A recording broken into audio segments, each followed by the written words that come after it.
Hello students, welcome again to Jai Bhavani science school. तो हम जब लास्ट लेक्चर में पढ़ रहे थे एनिमल किंगडम, इसके अंदर हमने बहुत सारे फाइलम्स पढ़े। इसके बाद हमने लास्ट वाला फाइलम जो वर्टेब्रेटा पढ़ा। वर्टेब्रेटा का जो क्लासिफिकेशन हमने पढ़ा उसमें से एक पार्ट जो फर्स्ट वाला है पिसीस मतलब फिशेस। तो इस वाले लेक्चर में हम पढ़ेंगे सारे फिशेस, जितना हो सकेंगे उतना इसमें कवर करेंगे, बाकी नेक्स्ट लेक्चर में पढ़ेंगे। ठीक है, तो सबसे पहले तो एक नज़र डाल देते हैं फिर जो हमने क्लासिफिकेशन पढ़ा था वर्टेब्रेटा का। तो वर्टेब्रेटा का क्लासिफिकेशन में हमने मेनली उसको दो डिवीजन में क्लासिफाई किया जाता है। एक है अगेंथा मीन्स जौ के साथ, और दूसरा है नेथोस्टोमा जो उसमें रहता है, और अगेंथा जिसमें जौ नहीं रहता। ठीक है, तो अगेंथा मतलब जिसमें जौ नहीं होता, मतलब जौ मतलब जड़बा, जो चबाने के लिए, काटने के लिए, या कोई भी चीज अगर खाई है उसको चबाने के लिए जरूरत होती है जौ की, मुंह में जबड़ा होने की बहुत जरूरत होती है। अगर वो इसमें नहीं प्रेजेंट है तो वो कहलाएंगे अग्न्यथा। ठीक है, तो अग्न्यथा में मेनली एक ही क्लास हमें एनसीईआरटी ने दिया है जिसका नाम है साइक्लोस्टोमेटा। साइक्लोस्टोमेटा मतलब जितने भी फिशेस है जो कि सर्कुलर माउथ वाले, साइक्लो मतलब इधर सर्कुलर है, स्टोमेटा मतलब माउथ, तो सर्कुलर माउथ वाला फिशेस है वो पढ़ना है। इसकी एक और क्लास है जो कि एक्सटिंक्ट है, अब अवेलेबल नहीं है, मतलब अभी प्रेजेंस में वो नहीं है, पूरा एक्सटिंक्ट हो गई है, वो क्लास भी हम ब्रीफली देखेंगे। और जो नेथोस्टोमेटा है मतलब जिसमें जो है जबड़े वाले, जो खाने को काट कर या चबा कर खाते हैं, उसके भी दो अलग अलग क्लासेस दिए गए हैं। पीसिस मतलब जिसमें फिन्स है। ठीक है, फिन क्या होता है वो अभी आगे हम पढ़ेंगे। आप उन्हें पता होगा मछलियां जिससे तैरती है उसके पंख छोटे छोटे जो होते हैं उसको फिन्स कहते हैं। तो वो पीसेस वाला क्लास है, उसमें फिर हम कॉन्ट्रैक्ट थीसिस और ओस्टिक थीसिस ये दोनों पढ़ेंगे जो आज हम इस क्लास में कवर करेंगे। और नेक्स्ट हम देखेंगे टेट्रापोडा। टेट्रापोडा मतलब उसमें जैसे हमने देखा था पीसेस में बियर्स फिन्स होती है, तो इसमें बियर्स लिम्ब मतलब हाथ पैर की तरह अपेंडेजेस देखने को मिलते हैं। तो टेट्रापोडा के अंदर हम एम्फीबिया, रेप्टिलिया, एव्स और मैमल्स, मतलब यहाँ पे हमारा पूरा एनिमल किंगडम खत्म हो जाएगा। ये लास्ट वाला पार्ट हम जो पढ़ेंगे, जो क्लास पढ़ेंगे वो है टेट्रापोडा। तो अभी हम जो आज शुरू करने वाले हैं वो है पिसिस, जो एनसीईआरटी ने दिया है उसके बारे में हम सबसे पहले हम पढ़ेंगे अग्न्यथा। अग्न्यथा में हम पढ़ेंगे साइक्लोस्टोमेटा। तो जो पीसिस जितना भी क्लासेस है, तो पीसिस है उसके अंदर हम ये सारे देखने के वाले हैं, मगर पहले हम ब्रीफली इसका जो कोई भी मछली है तो उसका एनाटोमी क्या होता है, उसका फिजियोलॉजी क्या होता है, उसके बॉडी पार्ट्स कितने हैं, वो कैसे काम करते हैं, इस हर एक बॉडी पार्ट का काम क्या है वो हम पढ़ेंगे, ब्रीफली देखेंगे इसका एनाटोमी और फिजियोलॉजी। तो सबसे पहले ये एक फिश का हमें एग्जाम्पल एक यहाँ पे इमेज दे रखा है। तो ये सब जो है ना, ये सब फिन है। ठीक है, ये जो पंख जैसा स्ट्रक्चर है जो स्विमिंग में हेल्प करता है वो है फिन। तो ये कॉर्डल फिन है, या तो फिर टेल की फिन है, या फिर टेलर फिन इसको बोलेंगे। जो टेल फिन रहेगी वो इसको आगे जाने में मदद करता है, कि जो आगे जाने में अगर कहीं से भी मोड़ना है तो मोड़ने में हेल्प ये करेगा। ठीक है, ये है स्पाइनी डोर्सल फिन है, ये है डोर्सल फिन, और ये है पेल्विक फिन। ये वाला है एनल फिन। एनल फिन इसलिए क्योंकि यहाँ एनल पार्ट होता है, पेल्विक फिन इसलिए यहाँ क्योंकि इसका पेल्विस होता है। ये है पेक्टोरल फिन। पेक्टोरल जो एरिया होता है, जैसे हमारा शोल्डर एरिया है उसको पेक्टोरल एरिया भी हम बोल सकते हैं, या तो फिर चेस्ट का एरिया भी बोल सकते हैं। तो इसी तरह मछली का ये वाला एरिया पेक्टोरल एरिया है। ये है ओपेरक्यूलम। ओपेरक्यूलम मतलब जिल कवर। जिल मतलब जहां से मछली सांस लेती है। ठीक है, जिसके थ्रू जो मछली जब मुंह से पानी लेती है उसके बाद जिल के थ्रू उस पानी को बाहर निकालती है। तो जब पानी जिल में से बाहर निकल रहा होता है तब उसमें से कुछ जो ऑक्सीजन डिजोल्व होके इसके मछली के अंदर चली जाती है, इसके ब्लड वेसल्स में ऑक्सीजन डिजोल्व हो जाता है। तो उसी जो जिल होता है ना, वो जिल वाला पार्ट, उसको कवर करने के लिए ये है ओपेरक्यूलम। जब मछली यहाँ से पानी लेगी, यहाँ पे से फिर पानी बाहर निकलेगा, जब पानी निकलेगा ना तब ये ओपेरक्यूलम खुलेगा और बंद होगा। ये इसकी आंख है और ये माउथ है। ठीक है, तो ये इसका मेनली इतने पार्ट्स है जिसको हमें यूजुअली देखना है। अब इसको इंटरनली देखे तो इसमें हमें देखने को मिलेगा कि ये पहले तो इसकी जो बोनी पार्ट है, ठीक है, ये बोनी जो उसका कोस्टल है, कोस्टल एरिया मतलब इसका जो पूरा जो जितने भी इसमें कांटे रहते हैं मछली के अंदर, ये कोस्टल एरिया पूरा है, जो बोन व्हाइट कलर का दिख रहा है वो। ठीक है, अब शुरू से हम देखें तो ये इसका माउथ है। ठीक है, यहाँ पे जिल्स है। जिल्स देखिए, जिल्स में पानी यहाँ से माउथ में से जिल्स में जाएगा, जिल्स से बाहर आ जाएगा फिर पानी, मगर तब ये जो जिल्स वाला जो पार्ट है ना, यहाँ पे जो ब्लड के साथ ऑक्सीजन मिल जाएगा और वो ऑक्सीजन कहाँ आएगा, हार्ट में आएगा। ठीक है। अब ये इसकी गैस्ट्रोइंटेस्टाइनल ट्रैक्ट है, जिसमें यहाँ पे इसका मुंह होता है, वहां से आगे इसका इसोफेगस टाइप का पार्ट है, यहाँ पे गोल ब्लैडर है, लीवर है, स्प्लीन है। स्प्लीन, लीवर, गोल ब्लैडर, ये सब क्या काम करते हैं यहाँ में ब्रीफली तो आपको पता ही होगा कि लीवर है वो ब्लड के सेल्स में मैन्युफैक्चरिंग में हेल्प करता है, जो स्प्लीन है वो ब्रेकडाउन में हेल्प करता है, गोल ब्लैडर है वो जो बाइल है जो कि खाना पचाने के लिए जरूरत होता है, वो बाइल इंटेस्टाइन में निकालने के लिए हेल्प करता है। तो ये सारा इसका बेसिक वर्क है। फिर ये इंटेस्टाइन, जो इसका पूरा इंटेस्टाइन होता है, स्मॉल इंटेस्टाइन, लार्ज इंटेस्टाइन, ये पूरा इंटेस्टाइन खत्म होकर यह है एनल पार्ट। ये वाला है वो है इसकी रिप्रोडक्टिव ऑर्गन है, जिसको हम एग्स भी कहेंगे। यहाँ पे बहुत सारे एग रहेंगे, ठीक है। और ये वाला पार्ट है वो है यूरिनरी ब्लैडर।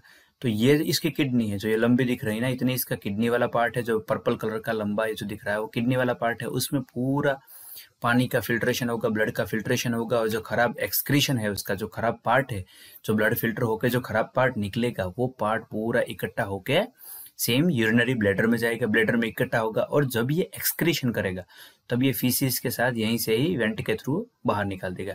तो इसके सारे ऐसे पार्ट है, इसको आपको पॉज करके ये इमेज अच्छी तरह से देखनी है कि इसमें यूरिनरी ब्लैडर कहाँ पे है, किडनी कहाँ पे है, इसका स्टमक कहाँ पे है, इसका इंटेस्टाइन कहाँ पे है, और इसका स्प्लीन कहाँ पे है, गोल ब्लैडर कहाँ पे है, लीवर कहाँ पे है, हार्ट कहाँ पे है, और ये जिल्स कहाँ पे है, आइज, माउथ। तो ये सब चीजें देखनी जरूरी है, इसको आपको अच्छी तरह से देखना है। ये जब लास्ट वाला हम पार्ट पढ़ लेते हैं कि ये येलो कलर का जो दिख रहा है वो ब्रेन है, और यहाँ से जो पूरा पार्ट इसका जा रहा है वो स्पाइन है, स्पाइनल कॉर्ड जिसको हम बोल सकते हैं, ठीक है। तो ये नर्वस सिस्टम हो गया। हमने जो पेट वगैरह पढ़ा, यहाँ से मुंह से लेके, इसोफेगस से लेके, इसका स्टमक से लेके, इंटेस्टाइन से लेके एनल कैनाल तक, ये इसका गैस्ट्रोइंटेस्टाइनल सिस्टम हो गया। और ये एक्सक्रेटरी सिस्टम में हम देखेंगे तो ये यूरिनरी वाला जो हमने देखा किडनी है, उसका जो पार्ट है यूरिनरी ब्लैडर है, ये एक्सक्रेटरी सिस्टम हो गया, ये रिप्रोडक्टिव सिस्टम हो गया, और ये वाला सर्कुलेटरी सिस्टम जिसमें जिल्स और हार्ट दोनों प्रेजेंट है। तो ये ब्रीफ एक एनाटॉमी हो गया। इस एनाटॉमी को आप बार बार देखोगे तभी तरह याद रहेगा। जिस तरह से हम खाना खाते हैं पेट में जाता है, इस तरह से इसका खाना भी पेट में जाता है। हमारा जो इंटेस्टाइन के थ्रू डाइजेस्ट होता है, तो इसका खाना भी इंटेस्टाइन के थ्रू डाइजेस्ट होता है। तो ये सब चीजें बार बार हमारे साथ कंपेयर करके अगर आप पढ़ोगे तो अच्छी तरह से समझ में आएगा, ठीक है। तो अब इसको फिशेस को थोड़ी देर भूल के हम अग्नेथा जो हम अभी पढ़ने वाले हैं, तो अग्नेथा का ग्रीक वर्ड है, उसका मीनिंग है कि जौ के बिना, जबड़े के बिना, ठीक है। तो इसीलिए इसको अग्नेथा बोला गया है। और ये जॉलेस वर्टेब्रेट्स है, डिवाइडेड इनटू 2 क्लासेस, 2 क्लासेस के। क्लास ओस्ट्राकोडर्मी मतलब एक्सटिंक्ट है ये वाला पार्ट, और दूसरा है साइक्लोस्टोमेटा। तो यूजुअली एनसीईआरटी ने हमें एक ही क्लास बताया है पढ़ने के लिए, जो है साइक्लोस्टोमेटा, जिसके अंदर हमें पेट्रोमाइसिन और मिक्सिन 2 वेराइटी हमें पढ़नी है। मगर ये सबसे पहले हम पढ़ेंगे थोड़ा जो एनसीईआरटी में नहीं, सिलेबस में नहीं है, मगर फिर भी हम थोड़ा ब्रीफली देखेंगे ओस्ट्राकोडर्मी के बारे में। तो ओस्ट्राकोडर्मी क्या है कि इसमें ओस्ट्राकोडर्मी है वो पहले तो इसके 2 वर्ड से बना हुआ है, ओस्टाको एंड डर्मी। ओस्टाको मतलब हड्डी है, डर्मी मतलब चमड़ी या तो फिर स्किन। तो हड्डियों जैसे थिक स्किन इसकी होती थी, तो इसलिए इसका क्लास बनाया गया है ओस्टाकोडर्मा। तो यहाँ पे जितने भी फिशेस दिख रहे हैं ना, ये इसके फॉसिल्स से इसके डायग्राम बने हुए होते हैं। ये अभी प्रेजेंट में नहीं है, एक्सटिंक्ट हो चुके हैं पूरे, अभी है ही नहीं, ठीक है। ओस्टाकोडर्मा मतलब बोनी स्किन, हड्डियों जैसी स्किन। They are earliest non vertebrates. तो सबसे पहले तो हम पढ़ेंगे ये अर्लीस्ट नॉन है, मतलब कोई भी वर्टेब्रेट्स हम जितने भी पढ़ने वाले हैं, शायद वो फिशेस हो या फिर नेथोस्टोमेटा हो या तो फिर जो वाले जितने भी हम वर्टेब्रेट्स पढ़ने वाले हैं, उसमें सबसे ज्यादा जो सबसे पहले आया हुआ कोई ऑर्गेनिज्म है, कोई सबसे पहले वाली कोई प्रजाति है, तो वो है ओस्टाकोडर्मी, ठीक है।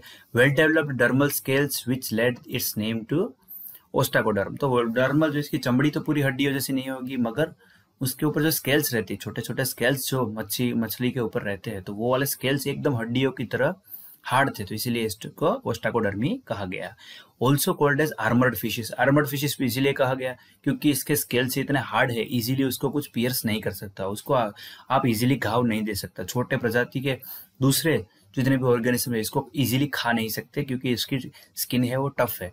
तो इसीलिए इसको आर्मर्ड फिशेस मतलब जो मतलब पूरा उसके ऊपर बख्तर जैसा एक पार्ट बना हुआ था, पूरा स्केल्स बख्तर की तरह काम करते हैं, तो इसीलिए इसको आर्मर्ड फिशेस कहा गया।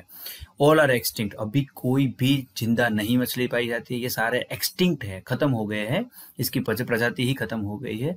अभी क्या इसमें देखने को मिलेगा? अभी कुछ नहीं, सिंपल इसके फॉसिल्स जो पुराने मिल जाते हैं, कई बार बर्फ में दब गए, कोई पानी था जम गया, उसके बीच में इसका फॉसिल मतलब एक मछली रह गई है, तो उसका फॉसिल्स मिलते हैं ना, उसी के ऊपर से इसकी स्टडी होती है, और अभी ये प्रेजेंस में नहीं पाए जाते। तो ओस्ताकोडर्मी में हमें एक चीज खास याद रखनी है कि ये एक्सटिंक्ट है, अभी ये नहीं मिलती। इसके स्केल्स है वो बोनी है, मतलब हार्ड है, इसलिए इसको आर्मर्ड फिशेस भी कहा गया है। इसकी दो वेराइटीज में यहाँ पे मेरे पास नाम दिए हुए हैं कि सेफेलोस्पिस और टेरास्पिस, ये दोनों इसके अभी दोनों ही नाबूद प्रजाति है, अभी देखने को नहीं मिलती, फिर भी ऐसे ब्रीफली आपको नॉलेज के लिए नाम दिए हैं। फिर हम पढ़ेंगे क्लास साइक्लोस्टोमेटा। साइक्लो मतलब सर्कुलर और स्टोमेटा मतलब स्टोमा, मतलब स्टोमा या फिर स्टोमेटा मतलब होता है माउथ, ठीक है। तो इसका माउथ होता है ना, सर्कुलर माउथ होता है, तो इसीलिए इसको साइक्लोस्टोमा कहा गया है। कोई भी सर्कुलर माउथ वाली चीज किसी भी चीज को चबा नहीं पाएगी या तो फिर काट के खा नहीं पाएगी, उसको क्या करना पड़ेगा? एक वैक्यूम की तरह सक करना पड़ेगा, तो ये यूजुअली सक करके ही अपना खाना बनाते हैं। अब इसका हैबिटेट देखिए, बहुत इंटरेस्टिंग है। इसका हैबिटेट है सी और लार्ज रिवर्स, मतलब बड़ी नदियां होती है वहां देखने को मिलेगी या तो फिर समुद्र में देखने को मिलते हैं। उसका एक और हैबिटेट हम बोल सकते हैं कि एक्टोपैरासाइट इन सम फिशेस, मतलब किसी दूसरे फिशेस के ऊपर भी ये रहती है। एक्टोपैरासाइट मतलब उसकी बाहर की चमड़ी के ऊपर एज अ पैरासाइट रहेंगी, उसकी किसी और फिशेस की या फिर मेंढक की उसकी चमड़ी पे ये चिपक जाती है, वहां से खून चूसना शुरू करती है, ठीक है। यूजुअली फिशेस में ये किसी छोटे मतलब फ्रॉग्स वगैरह में देखने को नहीं मिलती, मगर ये बड़े बड़े फिशेस होती है उसमें, जैसे बड़ी शार्क है, बड़ी वेल मछली है, तो उसके ऊपर ये पूरा उसकी स्किन के ऊपर चिपक जाएगी, वहां से उसका ब्लड सक करके खाना बनाएगी, ठीक है। They have an elongated body bearing 6 to 15 pairs of जिल स्लिट्स फॉर द रेस्पिरेशन। तो इसमें 6 से 15 पेयर्स ऑफ जिल रहेंगे। ये कितने पेयर कौन सी फिशेस में रहती है ये हमें ऐसे यूजुअली याद रखना है। तो यहाँ पे जो दिख रही है ना, ये जिल्स है इसकी, ठीक है। इसमें 7 पेयर्स हमें देखने को मिलती है, ये 7 पेयर्स है, ये सब जिल्स है जहाँ से वो रेस्पिरेशन में हेल्प करती है। मैंने कहा था कि पानी जब मुंह से कोई भी फिश है पानी मुंह से लेती है, जिल्स के थ्रू पानी बाहर निकालेगी। जब वो पानी बाहर निकल रहा होगा जिल्स से, तब उसमें जो ऑक्सीजन होगा पानी में वो ब्लड वेजल्स के अंदर चला जाता है, वहां डिसोल्व होके मछली के ब्लड में मिल जाता है। तो इस तरह से इसका रेस्पिरेशन कंप्लीट होता है। Cyclostomes have a sucking and circular mouth without jaws, their body is devoid of scales and paired fins. तो साइक्लोस्टोमेटा में हमें सबसे बड़ी चीज हमें क्या याद रखनी है? एक तो एक्टोपैरासाइट है ये, ठीक है, दूसरी फिशेस पे यूजुअली ग्रो करती है। दूसरा माउथ सर्कुलर है, नाम से ही पता चलता है कि साइक्लोस्टोमा, जिसका गोल मुंह है, ठीक है। तीसरी चीज इसमें एक खास याद रखनी है कि devoid of scales and paired fins, ठीक है। इसमें स्केल्स भी नहीं होते, जो मछली के ऊपर छोटे छोटे बहुत सारे ऐसे थिक स्केल्स होते हैं, वो स्केल्स इस वाले पार्ट में नहीं देखने को मिलती, साइक्लोस्टोमेटा में नहीं देखने को मिलती। ना तो इसमें पेड फिन्स देखने को मिलते, ऐसे फिन्स नहीं देखने को मिलते जैसे यहाँ पे एक फिन है तो यहाँ पे भी एक फिन जो स्विमिंग करने में हेल्प करेगा, वैसे वाले फिन्स भी पेड इसमें नहीं देखने को मिलते। Cranium and vertebral column are cartilaginous, ठीक है। तो हमें आगे जो पढ़ेंगे उसमें हम देखेंगे कि एंडोस्केलेटन है, जो आगे फिशेस पढ़ने वाले हैं उसमें अंदर की जो हड्डियां है वो पूरी हड्डियों की तरह है, मगर इसमें कैसा है? कार्टिलेजिनस है। जैसे जैसे हम क्लास को आगे बढ़ाएंगे, नए नए सारा पढ़ते जाएंगे आगे, तो हमें देखने को मिलेगा कि स्केलेटल डेवलप होता गया, जैसे जैसे आगे हम बढ़े हैं डेवलप होता गया।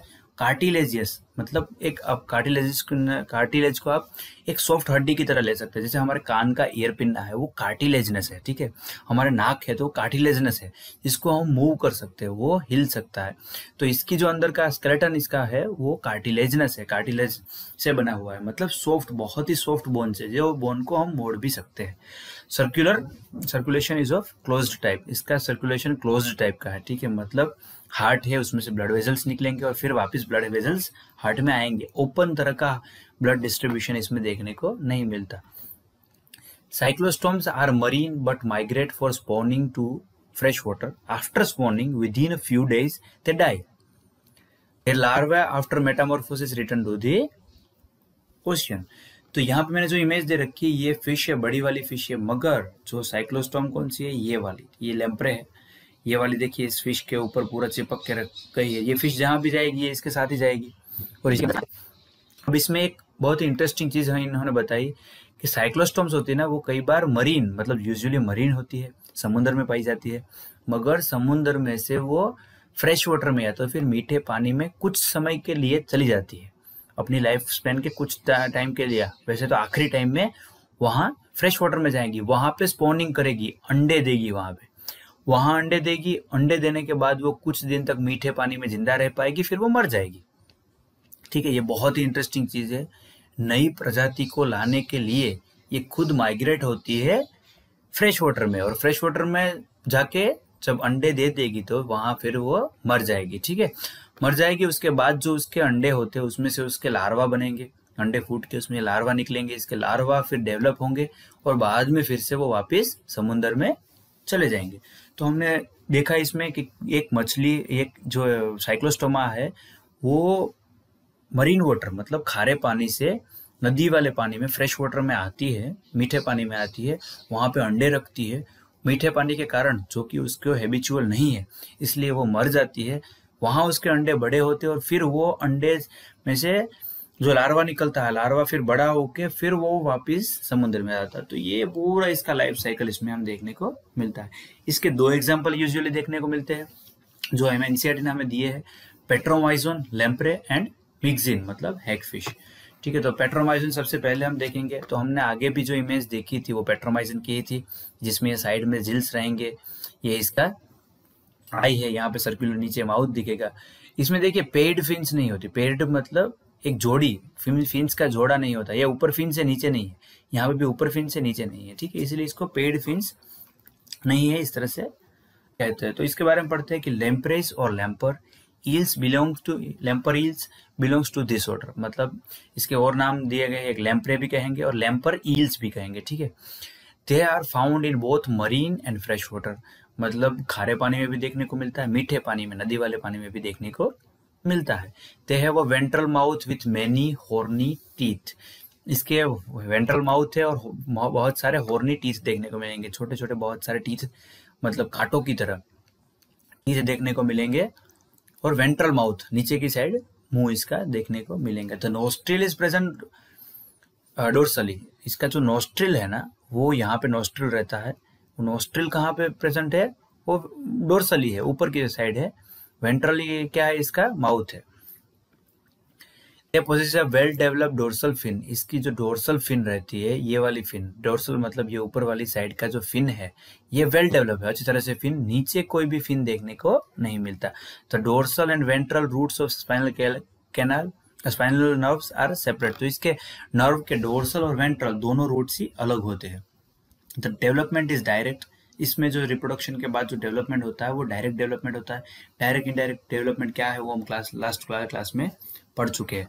इसके एग्जाम्पल है पेट्रोमाइजन या तो फिर लैम्पेट्रा। ठीक है, अब नेक्स्ट हम पढ़ेंगे, नेक्स्ट क्लास है वो कॉन्ट्रैक्टिसिस। तो अब स्पीसीज के हम ओरिजिनल वाले क्लास में आए हैं। एक जो हमने जो देखा था झोलेस फिशेस जो हमें पढ़नी थी, तो वो हमने पढ़ ली कि साइक्लोस्टोमा क्या है।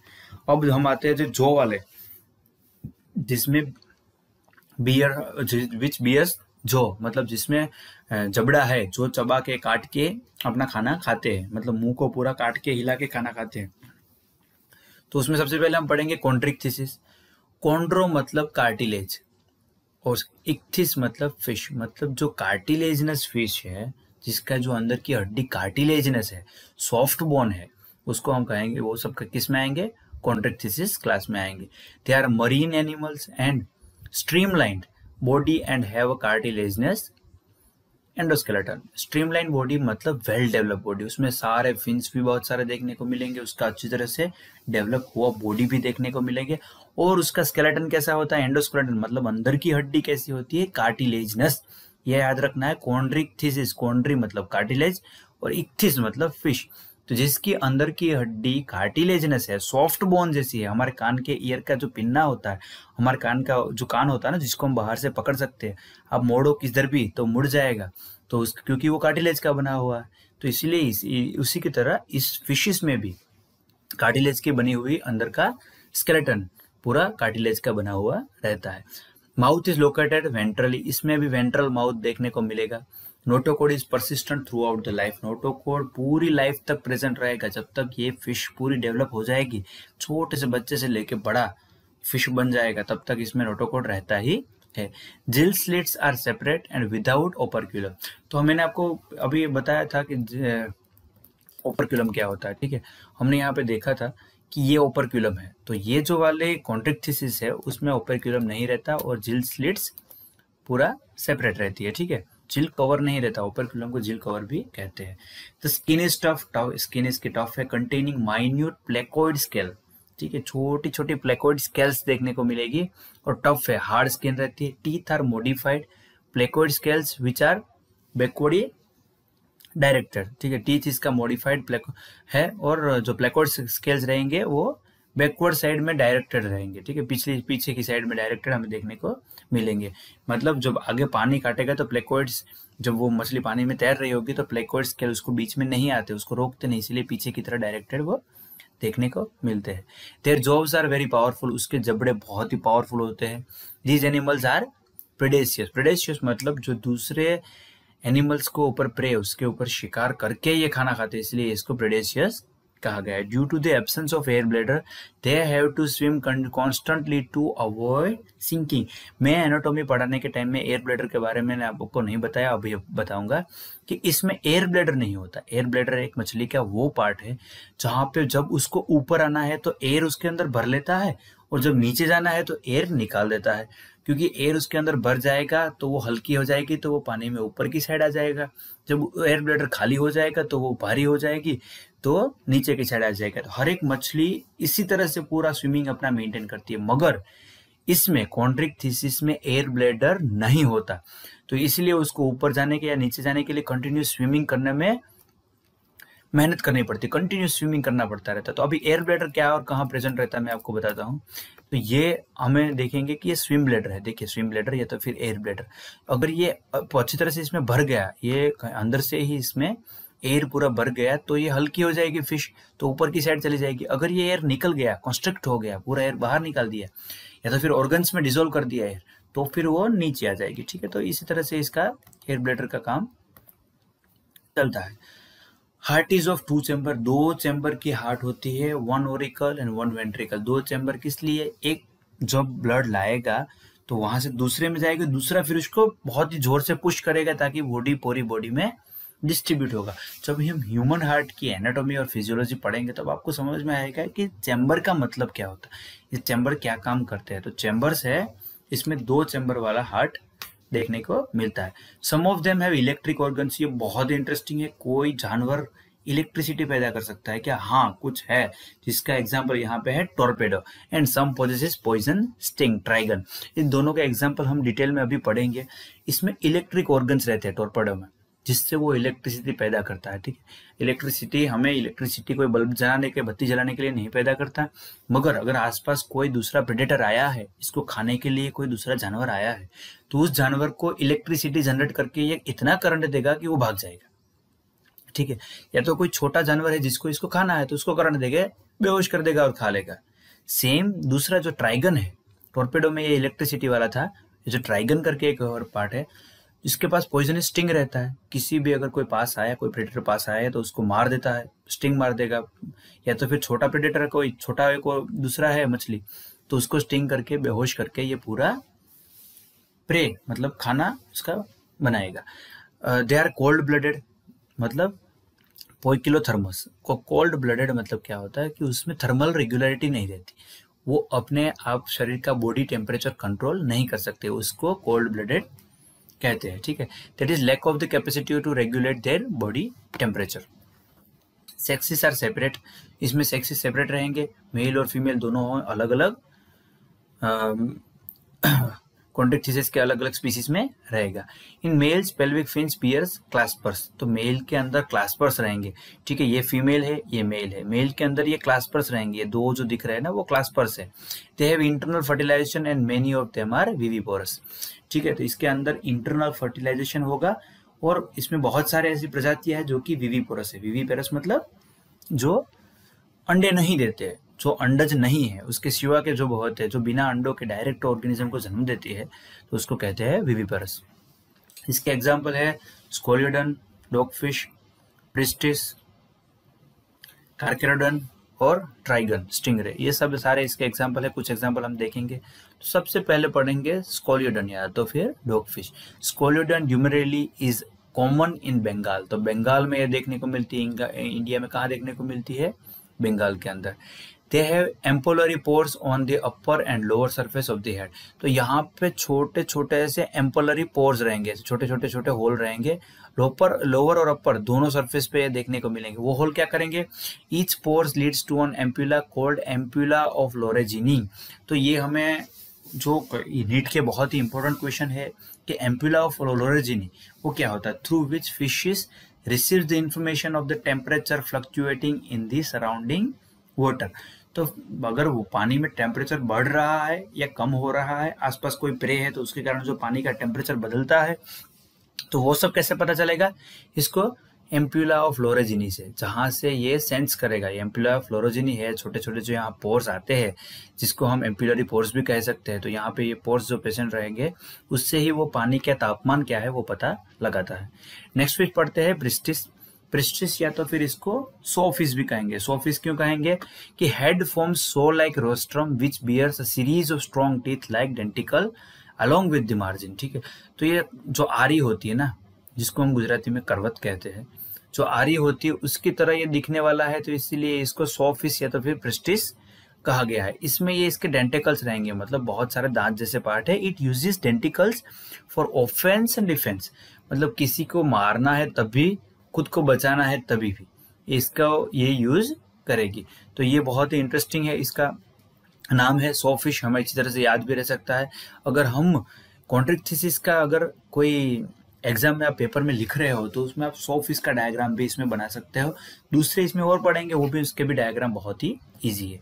फिर नेक्स्ट पढ़ते हैं कि कार्केरोड्रॉन। इन सब के कार्केरोड्रॉन हम सबको पता है क्या है? ग्रेट व्हाइट शार्क, सबसे बड़ी सबसे डेंजरस शार्क, जिसको मतलब बहुत ही खतरनाक होती है। किसी को भी मरीन जितने भी एनिमल्स है उसमें सबसे खतरनाक एनिमल ये ग्रेट व्हाइट शार्क ही है।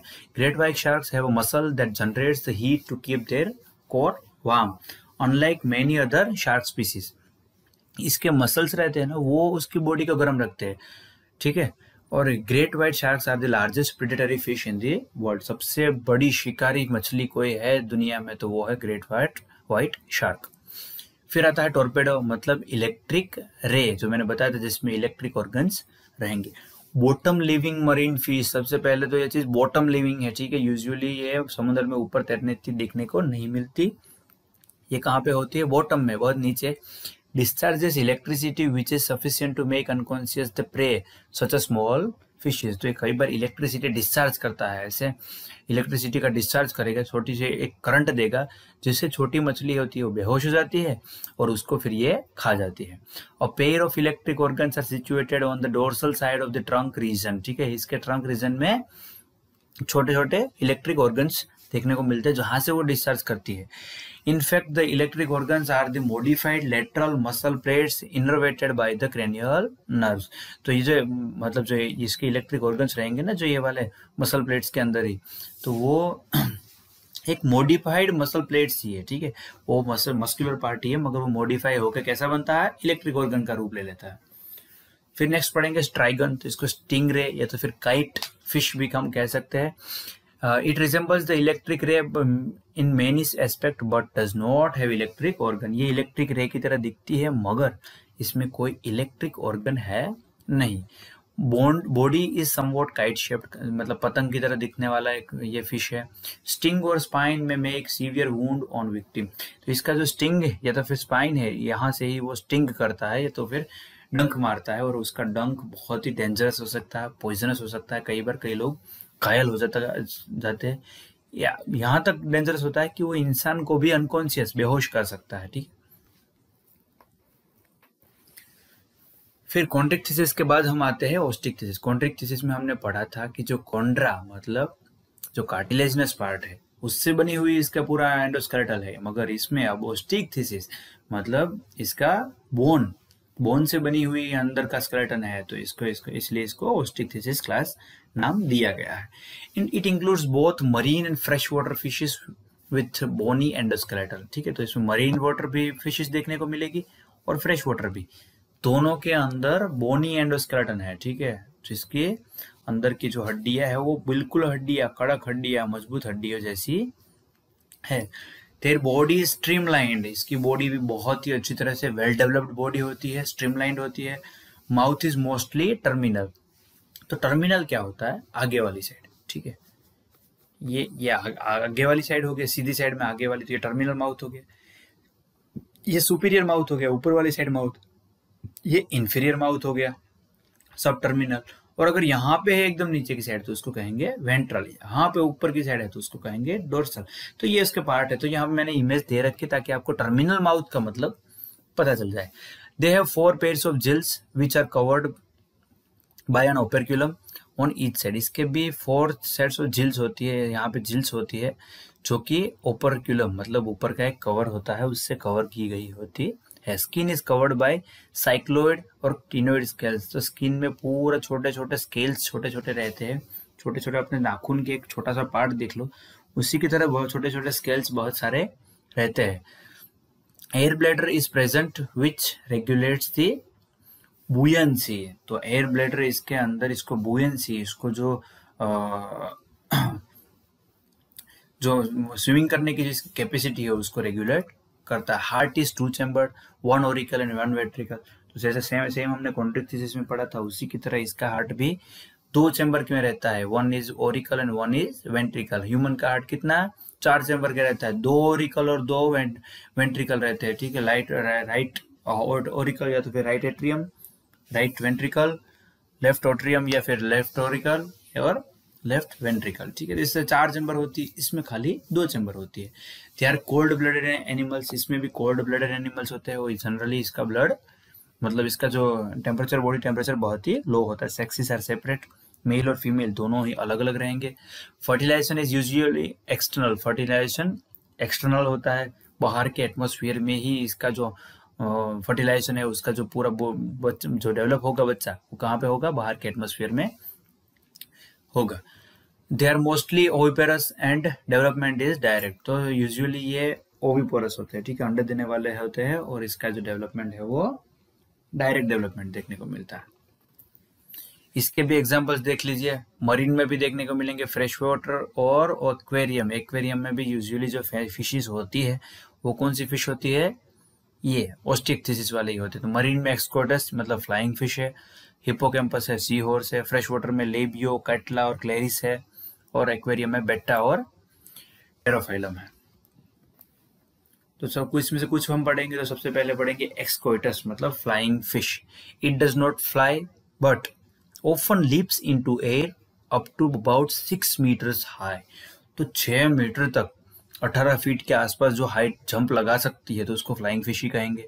ये फ्लाई करती नहीं है, मगर जब वो पानी में से बाहर निकाल के जंप लगाए करेगी तो इसके जो साइड वाले फिन्स रहते हैं ना, वो फिन्स क्या काम करेंगे? पंख जैसा काम करता है। तो वो बहुत ऊपर तक जंप लगा के वापिस नीचे आ जाती है। एक्सेलेंट फूड फिश, इसको खाने में बहुत माना जाता है, बहुत ही जो मतलब नॉन वेजिटेरियन पर्सन है उसको बहुत ही खाना में ये पसंद करते हैं। Pectoral fins are modified into wing like structure which helps of which the fish glides. ठीक है, तो ये पेक्टोरल फिन्स होती है ना साइड में, जो मैंने बताया था ना, शोल्डर जो एरिया रहता है उसको पेक्टोरल एरिया भी हम बोल सकते हैं।